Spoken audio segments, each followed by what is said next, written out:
우리가 함께 볼 말씀은요, 스가랴서 되겠습니다. 스가랴서 1장 1절부터 6절까지의 말씀, 구약성경 1313쪽 정도 되겠습니다. 스가랴서 1장 1절에서 6절까지의 말씀을 제가 봉독해 드리도록 하겠습니다. 다리오 왕 제2년 여덟째 달에 여호와의 말씀이 이도의 손자 베레기야의 아들 선지자 스가랴에게 임하니라. 이르시되 여호와가 너희의 조상들에게 심히 진노하였느니라. 그러므로 너는 그들에게 말하기를 만군의 여호와께서 이처럼 이르시되 너희는 내게로 돌아오라. 만군의 여호와의 말이니라. 그리하면 내가 너희에게로 돌아가리라. 만군의 여호와의 말이니라. 너희 조상들을 본받지 말라. 옛적 선지자들이 그들에게 외쳐 이르되 만군의 여호와께서 이같이 말씀하시기를 너희가 악한 길 악한 행위를 떠나서 돌아오라 하셨다 하나 그들이 듣지 아니하고 내게 귀를 기울이지 아니하였느니라. 여호와의 말이니라. 너희 조상들이 어디 있느냐? 또 너 선지자들이 영원히 살겠느냐? 내가 나의 종 선지자들에게 명령한 내 말과 내 법도들이 어찌 너희 조상들에게 임하지 아니하였느냐? 그러므로 그들이 돌이켜 이르기를 만군의 여호와께서 우리 길대로 우리 행위대로 우리에게 행하시려고 뜻하신 것을 우리에게 행하셨도다 하였느니라. 아멘. 바벨론 포로에서 돌아와 무너진 예루살렘 성전을 다시 재건하는 과정에 대한 말씀이었던 학개서에 이어서 오늘부터는 스가랴서를 우리가 함께 살펴보게 됩니다. 스가랴서의 원저자는 1절에 여호와의 말씀이 선지자 스가랴에게 임하니라는 말씀대로 하나님이시죠. 그리고 스가랴의 원저자이신 스가랴서의 원저자이신 하나님께서 주신 말씀을 기록한 기록자는 스가랴인데 자신의 신분을 이도의 손자 베레기야의 아들 선지자 스가랴라 이렇게 밝히고 있습니다. 이 설명에 따르면 스가랴는 제사장 가문 출신인데요. 느헤미야 12장 1절에서 7절까지 보게 되면 그 족보가 나오고 있는 것을 우리가 확인하게 됩니다. 이렇게 제사장 가문, 레위 가문 출신인 스가랴는 페르시아 왕 고레스의 1차 포로 귀환 칙령에 따라서 기원전 537년에 고국으로 귀환했던 것으로 보이고요.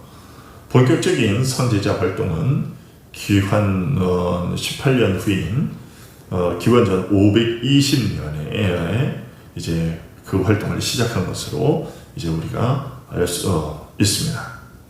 오늘 보면 1장 1절에 그것을 확인할 수 있죠. 다리오 왕 제2년 8째 달에 라고 되어 있으니까 이것을 오늘 우리가 보는 그런 산술적인 그런 연도로 계산해 보면 기원전 520년이 되는 것이죠. 그런데 이때에 선지자 스가랴의 나이는 젊었던 것으로 추측이 됩니다. 왜냐하면 2장 4절에서 선지자는 자신을 가리켜서 소년이라 이렇게 지칭하고 있기 때문입니다. 물론 이 소년이라고 지칭을 하고 있지만 우리가 생각하는 그런 소년 10대, 20대 그 정도까지는 아니고 아무튼 젊었던 것으로 이렇게 보입니다. 이처럼 스가랴는 제사장이면서도 동시에 선지자로 부름을 받아서 젊어서부터 하나님의 예언을 선포하는 그런 사람이 되었습니다. 스가랴가 말씀을 선포하던 시기는 좀 전에 말씀드린 것처럼 약 70년간의 바벨론 포로 생활이 마쳐지던 때였습니다. 바벨론 포로 70년이라는 세월은 이스라엘이 역사적으로 단절되었던 기간이죠.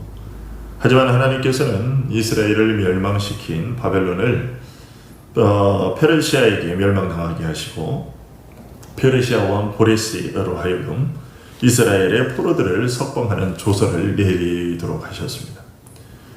그래서 본국으로 돌아오게 된 1차 귀환자들은 귀국 1년 후인 기원전 536년에 성전의 기초를 놓았죠. 우리가 학기서를 통해서 보았던 대로입니다. 하지만 기초가 놓인 그 상태로 무려 16년 동안 공사가 중단된 상태로 방치되었었습니다. 그 후에 기원전 520년에 학계 선지자가 전한 하나님의 책망의 말씀을 듣고서는 성전 건축을 다시 시작하게 되었죠. 스가랴 선지자의 활동은 바로 이 시기와 겹칩니다. 여러분 학개서 1장 1절을 한번 보시면요, 이렇게 되어 있어요. 학개서 1장 1절 보면 다리오 왕 제2년 여섯째 달 곧 그 달 초하루에 여호와의 말씀이 선지자 학개에 임하니라고 되어 있고요. 오늘 본문 스가랴서 1장 1절을 보면 다시 다리오 왕 제2년 여덟째 달에 여호와의 말씀이 선지자 스가랴에게 임하니라 이렇게 되어 있습니다. 자, 이 두 구절의 말씀을 보게 되면 스가랴 선지자와 학개 선지자는 같은 해, 즉 다리오 왕 제2년에 활동을 시작을 했는데 학개 선지자가 스가랴 선지자보다 2달 일찍 선지자 등장해서 이제 성전 재건 사업을 독려했고, 이제 기원전 516년에 마침내 이제 제2성전인 스룹바벨 성전을 완공하게 됩니다. 이 스가랴서의 전반부는 바로 이런 역사적인 상황 가운데서 주어졌단 말씀인데요. 즉 스가랴는 이제 신정국가의 중심일 수밖에 없는, 하나님께서 다스리는 나라의 중심일 수밖에 없는 성전 재건 사업을 영적인 무관심과 나태함으로 인해서 약 16년 동안이나 방치했다가 학개 선지자의 책망을 받고 다시 막 재개하기 시작한 당시의 유대인들의 영적인 그 각성을 촉구하고 또 속히 성전 공사를 마무리하도록 하고자 했던 것이죠. 더 나아가서 성전 재건 사업은 단지 건물로서의 성전 건물 자체를 완성하는 데 의의가 있었던 것이 아니라 우리가 학개서를 통해서 보았듯이 하나님의 임재의 상징적인 처소로서 성전이 예표하는 메시아, 곧 그리스도의 도래와 그 다음에 그리스도의 나라를 맞이하는 데에 이제 참여하게 하는데 그 의의가 있었던 것이죠. 이것이 이제 저 스가랴서 이제 전반부에서 얘기되는 부분이고요. 그리고 후반부는 제2성전이 제2성전인 스룹바벨 성전이 완공된 지 약 36년에서 46년쯤이 지난 후에인 기원전 480년부터 470년경에 기록된 것으로 보이는데, 이 당시의 시대적 상황에 대해서는 알려진 바가 그리 많지 않습니다. 하지만 스가랴서 본문 자체를 근거로 해서 볼 때 추측해 볼 수 있는 몇 가지 상황이 있는데 그것은 이렇습니다. 그건 뭐냐면 스룹바벨 성전이 재건되어서 완공되기는 했지만 그 이후에도 이제 포로에서 귀환한 자들이 이 생활의 안정을 찾을 수가 없었던 것으로 보인다는 거죠. 그 이유는 첫째로 총독인 스룹바벨과 처음 1대 총독이었던 스룹바벨과 대제사장 여호수아가 죽은 이후에 이 유대인 공동체를 지도할 만한 훌륭한 영적인 지도자들이 등장하지 못했기 때문이라 이렇게 보이고요. 또 다른 제사장들이 없었던 것은 아니지만 그들 대부분이 순수한 레위 혈통인지를 의심받는 자들이 거의 많았기 때문입니다. 둘째 이유는 정치적인 것인데 인근 나라로부터 주변 나라들로부터 많은 괴로움을 당했기 때문입니다. 특히 당시 근동의 패권자였던 페르시아가 바사가 점점 힘을 잃고, 그래서 이제 애굽과 주변의 다른 나라들이 이 반란이 대대적으로 일어나기 시작했고, 이런 이유로 인해서 페르시아 중심으로 바사 제국으로 중심으로 유지되었던 그 근동 주변의 국제 정세가 무너지기 시작했던 때라는 것이죠. 이런 상황 중에 소수에 지나지 않은 1차 포로 귀환자들은 불안에 떨지 않을 수가 없었던 것이죠. 이에 따라서 스가랴 선지자는 세계 역사를 주관하시는 분은 하나님이시니 최종 승리는 결국 선민들에게 주어질 것이다 라는 하나님의 말씀을 전함으로써 이 불안한 정세 속에서 불안해하고 있는 하나님의 백성들을 격려했습니다. 겉으로 볼 때 하나님의 백성들은, 선민들은 왜소한 데 반해서 주변 나라들은, 믿지 않는 이방 민족들은 더욱더 강대한 것처럼 보이더라도 결국 최종적인 승리자는 누가 될 것이냐? 그것은 선민들이 될 것이다 라는 사실을 전함으로써 위로와 소망을 주려고 했다라는 것이죠. 그리고 이에 따라서 하나님께 적대적인 세상 나라는 하나님의 심판으로 멸망하게 될 것이지만, 하나님의 택한 백성들은 예수 그리스도의 도래와 함께 영원한 평화와 행복이 있는 그리스도의 나라에서 영원한 복을 누리게 될 것이다 라는 것을 선포하고 기록했습니다. 이상이 스가랴서가 기록될 당시의 대략적 시대적 상황과 스가랴에서의 대략적인 내용입니다. 자, 그럼 이제 이런 사실들을 염두에 두고서 1장의 말씀부터 좀 더 상세히 살펴보겠습니다. 자, 먼저 2절에서 스가랴 선지자는 여호와께서 제1차 포로 귀환에서 포로에서 귀환한 자들의 조상들에게 진노했다라는 사실을 언급합니다. 자, 2절에 보시면요, 여호와가 너희의 조상들에게 심히 진노하였느니라 라고 얘기하고 있잖아요. 자, 이것은요, 북이스라엘이 기원전 722년에 그리고 남유다가 기원전 586년에 각각 아시리아와 그 다음에 바벨론에게 멸망당했던 사실을 가리키는 것입니다. 스가랴 선지자는 하나님께서 북이스라엘과 남유다에게 이렇게까지 행하신 이유가 무엇이겠는지를 이제 포로에서 돌아온 이 이스라엘 백성들이 한번 주의 있게 생각해 보도록 지금 유도하고 있는 것입니다.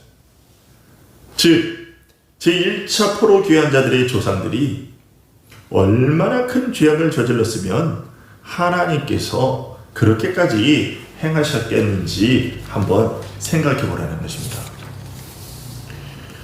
사도는 히브리서 10장 31절에서 살아계신 하나님의 손에 빠져들어가는 것이 무서울진저라고 얘기해왔는데요. 스가랴 선지자는 바로 이런 사실을 이제 바벨론 포로에서 돌아온 백성들에게 알리고자 했던 것이죠. 그리고 이런 사실을 염두에 두고서, 즉 살아계신 하나님의 손에 빠져드는 것, 하나님의 심판, 그 징계를 당하는 것이 얼마나 무서운 것인지를 이제 그들에게 그 하나님의 심판을 당하는 것을 두고서 그들의 조상들처럼 행하지 말고 하나님을 두려워하고 이 못된 옛날의 그 관습을 버리고 마음속 깊이 회개해서 조상들이 하나님을 진노하게 함으로써 당했던 고통을 다시는 겪지 않도록 하라고 지금 호소하고 있는 것입니다.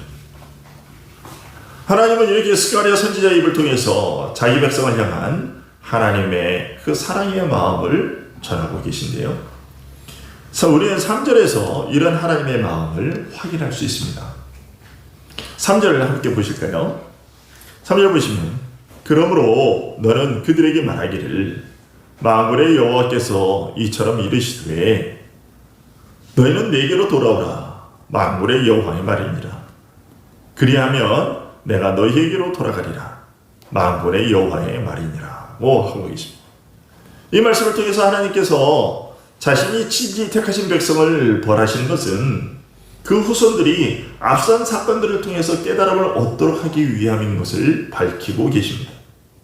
심지어 여기 3절 안에서 여호와께서 말씀하셨다는 얘기를 3번씩이나 반복하고 있어요. 한 절 안에서.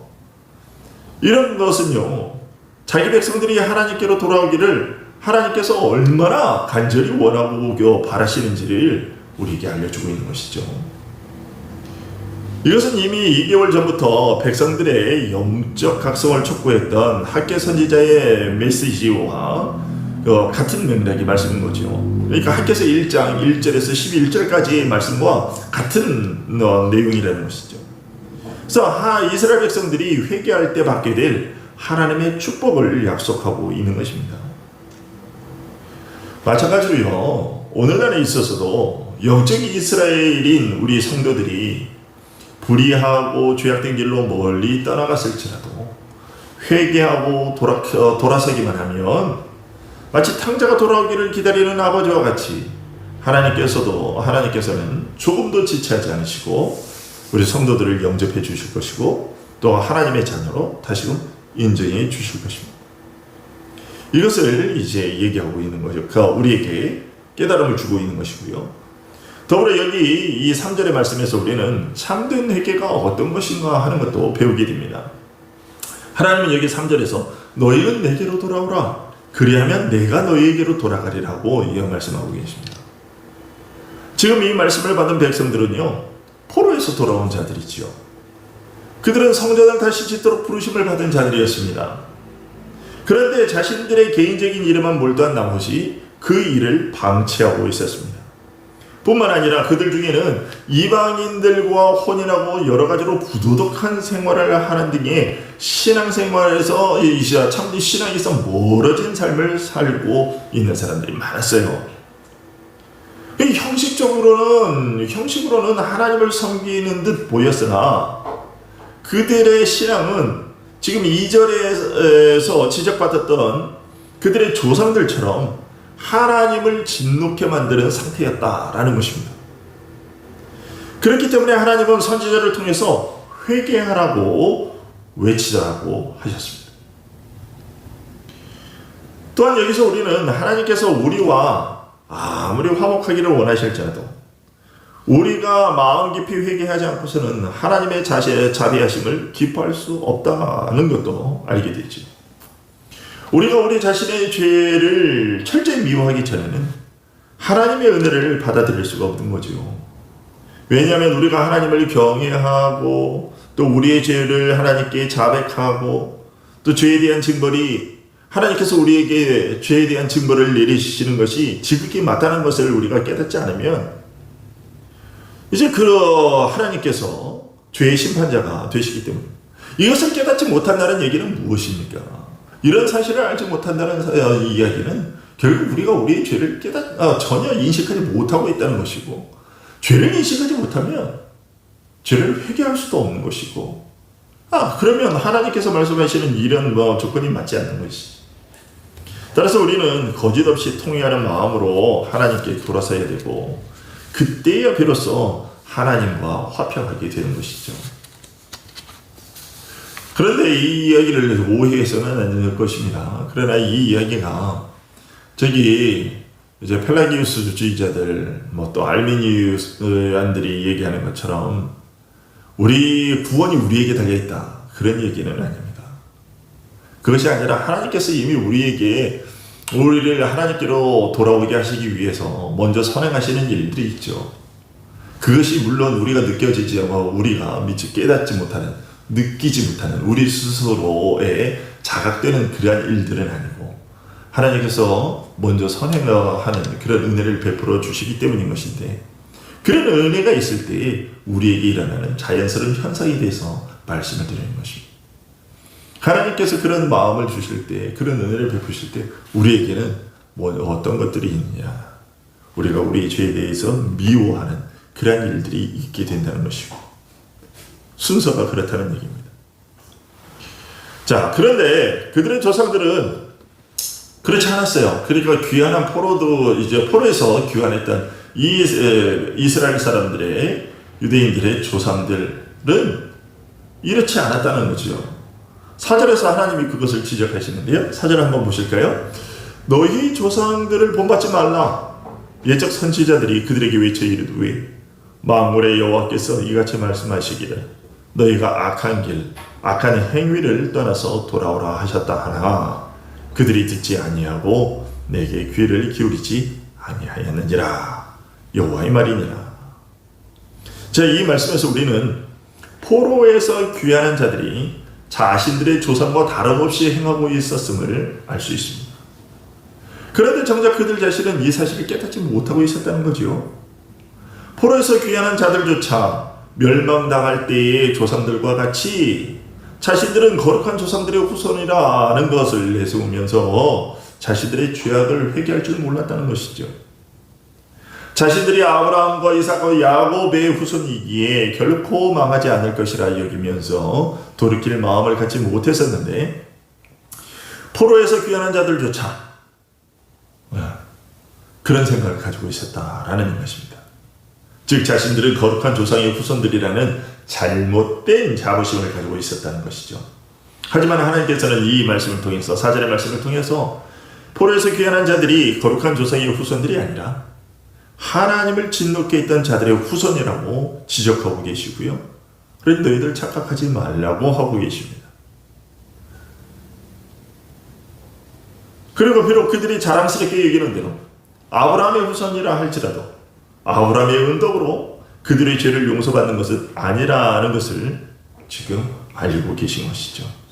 그런 생각은 헛된 자만심일 뿐이라는 것을 깨달으라고 하시고 계십니다. 그렇습니다, 여러분. 우리는요, 우리의 부모가 누구였든지 그것은 우리의 구원과 하나님과 우리의 관계와는 직접적인 관계가 없습니다. 우리의 신앙은요, 하나님과 나의 1대1의 관계이지 내 부모 덕분에 그렇게 구원을 받거나 용서를 받는 것이 절대로 아닙니다. 이스라엘 백성들은 이런 사실을 잘 깨닫지 못하고요. 우리가 아브라함의 자손인데, 거룩한 자손의 후손인데 우리가 하나님의 복을 받지 않겠느냐라고 생각을 했어요. 근데 하나님은 오늘 말씀에서 착각하지 말라고 말씀하시는 거죠. 목사의 아들이라고, 장로의 아들이라고, 권사의 아들이라고 그런 것으로 그냥 저절로 거룩한 자손, 하나님의 백성이 되는 것이 아니라는 것입니다.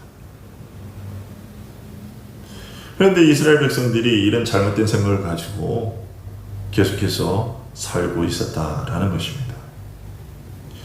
북이스라엘과 남유다가 망할 때에 이스라엘 백성들이 그런 생각을 가지고 있었는데, 포로에서 돌아온 그들의 후손들조차 그런 잘못된 생각을 여기에서 벗어나지 못하고 있었다는 것이죠. 하나님은 그런 헛된 자부심에서 벗어나라고 얘기하고 계십니다. 5절과 6절에서 이런 지적이 더 분명해지는데요. 5절, 6절을 보시면 너희 조상들이 어디 있느냐? 또 선지자들이 영원히 살겠느냐? 내가 나의 종 선지자들에게 명령한 내 말과 내 법도들이 어찌 너희 조상들에게 임하지 아니하였느냐?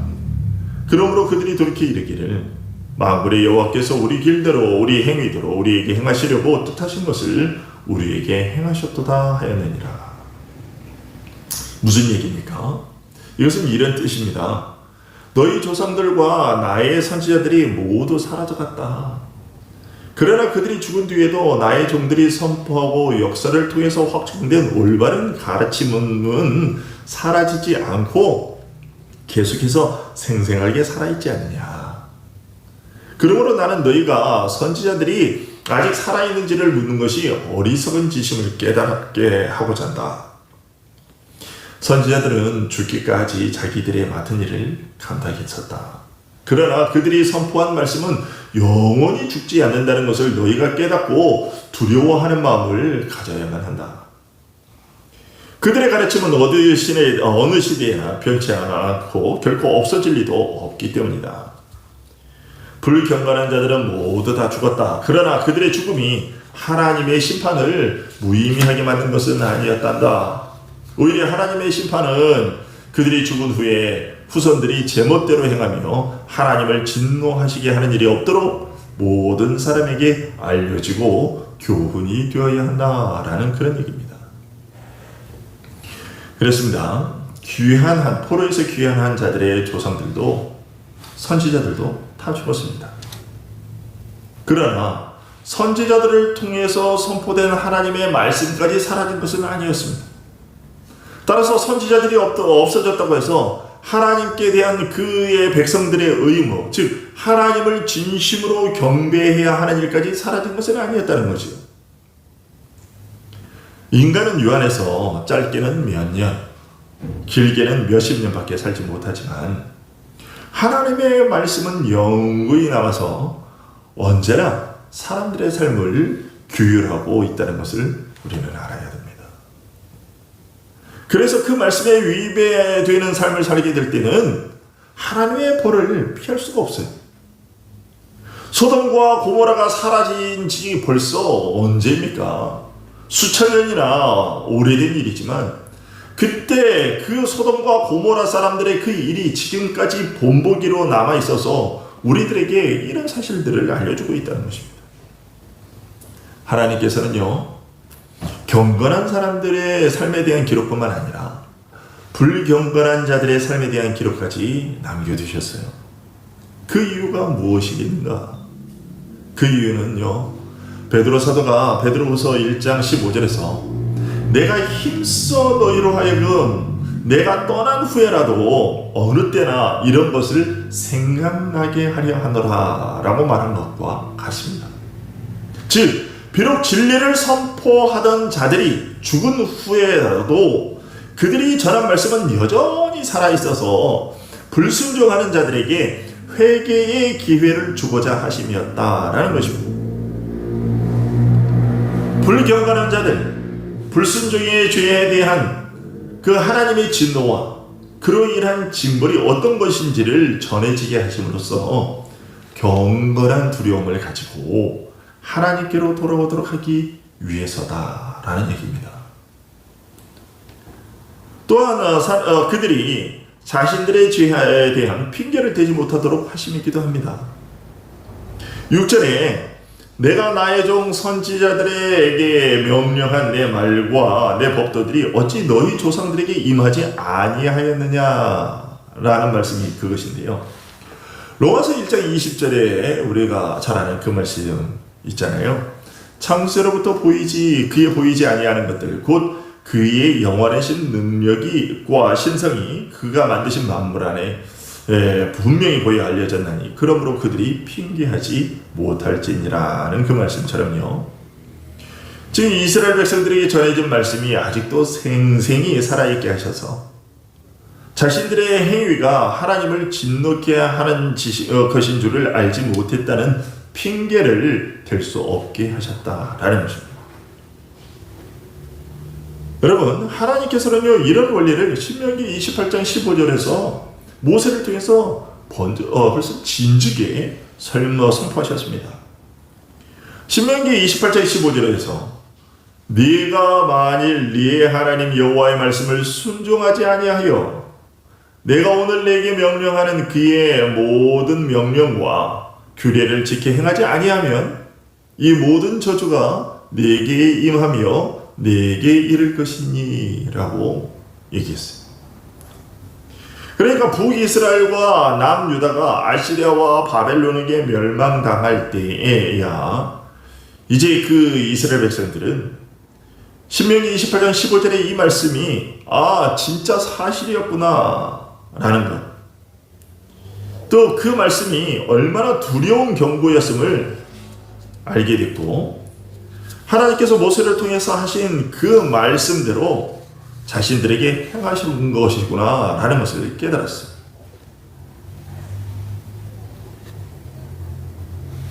하나님께서 오늘 저녁 우리에게 이런 말씀을 접하도록 하신 이유가 무엇이겠는가?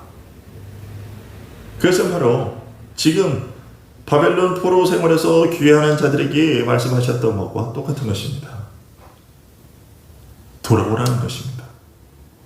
너희가 내게로 돌아오면 나도 너희에게로 돌아가겠다 라는 것, 이것을 알려주신 것입니다.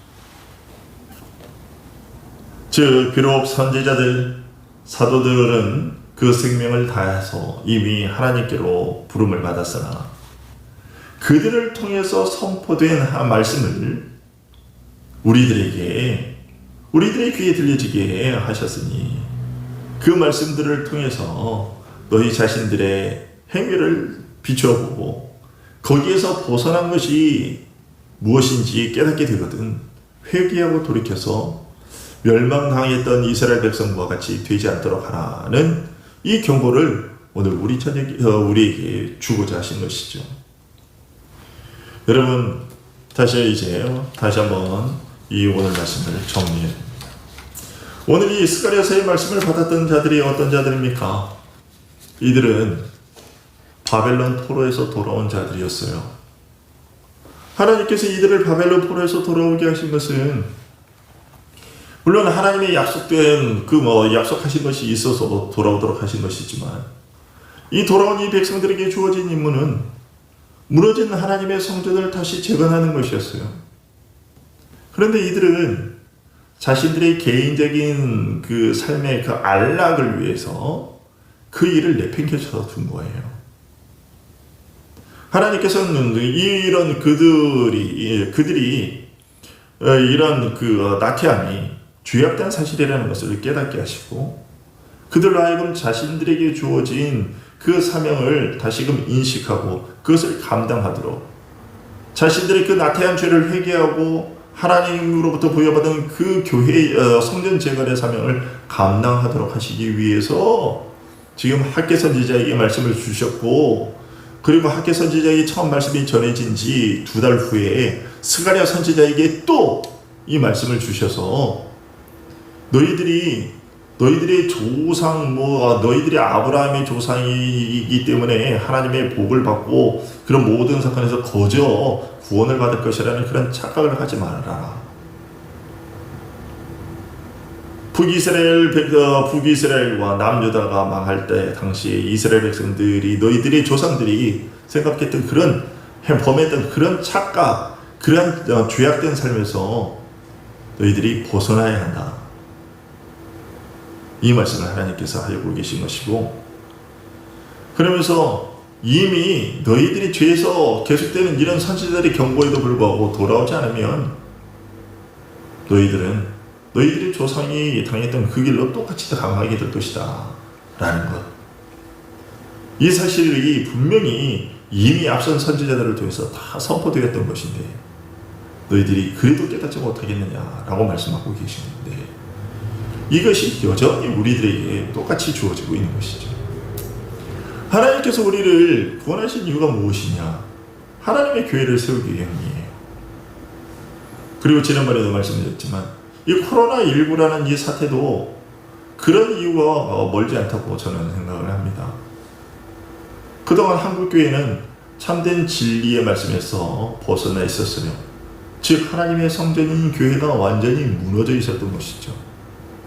그때 하나님께서 이런 코로나19라는 징계를 통해서 우리 교회에 이 한국 교회가 얼마나 이제 실력이 없고 우리들의 신앙이 얼마나 하나님의 말씀에서 벗어나 있는지를 우리로 하여금 깨닫게 하시고 그래서 우리로 하여금 다시금 하나님의 교회를 세워가도록 하기 위해서 우리에게 이것을 허락하신 것은 아닌가라는 그런 생각이 저는 이제 강력하게 드는 것이죠. 그런데 이러한 때에도 우리는 여전히 우리들의 삶에 먹고 사는 문제에만 취해서 이 한국교회를 세워가고 다시금 하나님의 교회를 세워가는 이 일, 진리로 세워가는 이 일을 내팽개치고 계속해서 내팽개치고 있게 된다면 정말로 하나님께서 오늘 본문에서 선포하시는 대로 정말로 하나님의 큰 진노의 심판을 우리가 당하게 될 것입니다. 지금 저희 동기들의 카톡방이나 또 페이스북이나 이런 데를 보게 되면요 계속해서 무슨 얘기만 있냐면 정부가 대면 예배를 드리지 못하도록 하는 것에 대해서 불공평하다. 이게 왜 이러냐라는 이런 불평만 계속 있어요. 물론 우리로서는 억울하고 답답한 그런 면이 있는 것은 사실입니다만은 그러나 우리가 더욱더 신경 써야 될 부분은 그 정부의 그런 방역 지침 때문에 지금 성도들이 신앙에서 멀어진 것이 정부의 방역 지침 때문이냐? 아니죠. 정부가 대면 예배를 드리지 못하게 했다고 그래가지고 하나님으로부터 멀어진 것이 정부의 책임이냐? 결국 그렇지 않다는 것입니다. 그것은 우리의 나태함과 우리의 게으름 때문인 것이지 정부가 대면 예배를 드리지 못하게 했다고 해서 그런 건 아니라는 거예요. 시편에서 무엇이라고 얘기합니까? 내가 새벽 날개를 치며 바다 끝에 가서 거할지라도 거기에도 하나님이 계시고 음부에 내 자리를 펼지라도 거기에 하나님이 계신다라고 얘기를 하고 있어요. 우리가 대면 예배를 드리지 못할지라도 시편의 그 말씀대로라고 그러면 우리는 하나님께 진심을 다해서 진정한 예배를 드릴 것이고 또 화상을 통해서 전해지는 그 하나님의 말씀, 선포되는 그 하나님의 말씀을 통해서 우리가 정말로 하나님의 풍성한 은혜들을 받아 누리고 우리의 삶이 경건한 자들로 변화될 거예요. 그렇게 돼야 정상인 것이죠. 그런데 대면 예배를 드리지 못하게 됐다고 해서 하나님께 대한 우리의 신앙이 확 무너진다? 그것은요, 정부의 방역지침 때문이 아니에요. 정부 때문이 아닌 거예요. 우리의 심령이 악하고 게으르기 때문이에요. 그런데 우리가 이런 사실을 깨닫지 못하고 자꾸만 정부 탓을 해요. 대면 예배를 드리지 못하게 해가지고 교회가 망한다. 아니요, 교회가 망하는 것은요, 대면 예배를 드리지 못하기 때문이 아니고 우리가 악하기 때문에, 하나님께 대한 사랑의 마음이 우리에게 없어서예요. 근데 이 사실을 깨닫지 못하고 여전히 모이는 것에만 정보 탓만 하고 있어요. 물론 속히 대면 예배를 자유롭게 드릴 수 있게 되기를 원합니다. 그러나 그 이전에 우리는 이런 말씀들을 통해서, 오늘 본문과 같은 말씀들을 통해서 정말 지금 우리가 깨달아야 될 것이 무엇이냐 라는 것 다시 한번 생각해 보게 됩니다. 우리의 앞선 조상들이 번성했다고, 한국교회가 과거에 번성했다고, 그것이 언제까지나 그렇게 저절로 그게 유지될 거라고 그런 착각에서 벗어나야 될 것입니다. 진정한 교회의 부흥은 바로 하나님의 이러한 말씀들을 통해서 우리들의 게으름과 우리의 실력 없음, 이것을 깨닫고 하나님 앞에 겸손히 무릎 꿇고 우리가 진리 가운데서 멀어져 있었음을 깨닫고 하나님께 돌이켜 회개하고 지금이라도 참된 하나님의 말씀을 배우기 위한 노력을 기울이는 것, 이것이 진정 지금 이 시대에 또 오늘 말씀을 듣는 우리들이 가지고 있어야 할 태도가 아닌가 생각이 됩니다. 기도하겠습니다. 아버지 하나님, 내게로 돌아오라. 그러면 나도 너희에게로 돌아가리라. 그런데 하나님, 이 말씀을 듣는 지금 이 순간에도 또 이 말씀을 듣는 많은 하나님의 백성들이 정말 깨달아야 할 것들을 깨닫지 못하고 여전히 과거의 영화에만 사로잡혀 정말 회개해야 될 것을 회개하지 못하고 있는 상황은 아닌가, 이렇게 생각이 듭니다. 하나님께서 무너진 이스라엘 백성들을 포로에서 다시금 귀환토록 하신 것은 무너진 성전을 재건토록 하시기 위함이었는데, 그들은 이런 사실을 깨닫지 못하고 여전히 자신들의 세상적인 육신적인 안위에만 우선적인 관심을 두었습니다. 하나님, 지금 한국교회가 당면한 과제가 무엇인가? 그래서 무너진 교회를 수축하는 일이라 생각이 됩니다. 곧 진리에서 멀어져 있는, 기복주의로 빠져버렸던, 미신적인 그런 기독교로 만들어버렸던 우리들의 죄악들을 회개하고 하나님의 말씀 안에서 말씀을 바로 깨닫고 진리 가운데 교회를 세워가는 일인 줄 압니다. 그런데 하나님께서 주신 이 기회를 지금 우리는 깨닫지 못하고 있는 것이 아닌가. 여전히 교회의 재정 문제에만 관심이 가 있고 여전히 교회의 덩치를 유지하는 일에만 그런 관심을 기울이고 또 코로나19로 인하여 힘들어진 우리들의 경제 생활에만 여전히 우리의 마음이 쏠려 있어서 진리에 더욱더 가까워지려는 노력을 기울이지 못하는 교회를 세우려는 이런 노력을 기울이지 못하는 우리들의 어리석음이 아닌가 그런 생각이 듭니다.